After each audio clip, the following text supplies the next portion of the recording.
لعامد نونرن هفته و دو سازی و دزگهن سیویل این کارساز حقوقناس مافن مروان و جواکی هولا درخستنا قانون قیومان ها دست سرکرنا شهرداری دست دبه پیده به داخویانی شرمزار کرن.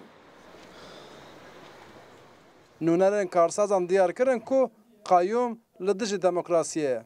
Seçimle iş başına geldi. دست سرکرنا شهرداریین گوب هلبجاردنی هاتنه سرکار لدیجی پیوانین حقوقی و پیمانین ناو نتوائیه جبرگو ماکزاگون و پیوانین حقوقی ری ناده قیومان نهاجی قانونک توربه دردخن و اف یکجی دیجی دموکراسیه ام ویکی قبول ناکن. Değildir. Revberên baroya Amedê jî dan zanîn ku şaredar ji bo betalkirina qanûnê dikarin serî li dadgeha mafên mirovan a Ewropayê bidin. Ancak serî dadgeha makezanan têdayîn piştî ku ew biriya jî derket eger ku talepê red bibe ew çav diçe dadgeha mafê mirovan. Nûnerên mafên mirovan jî balkişandin ku qeyûm li dijî mafên mirovên ku şaredar hilbijartine ye û ev qanûn dê şerê li Bakur gur bike.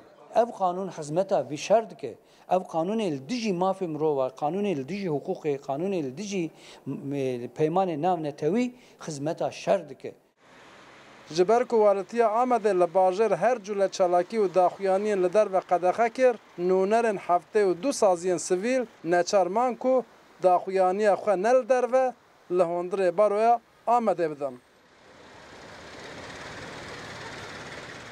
Nûnerên sazî û dezgehên sivîl dibêjin derketina qanûna qeyûmê dê aloziya li Bakur kurtir bike û ev yek jî dê zemîna aştiyê û lihevhatinê bi temamî ji holê rake. Maşallah dekak. Rûdaw Amed.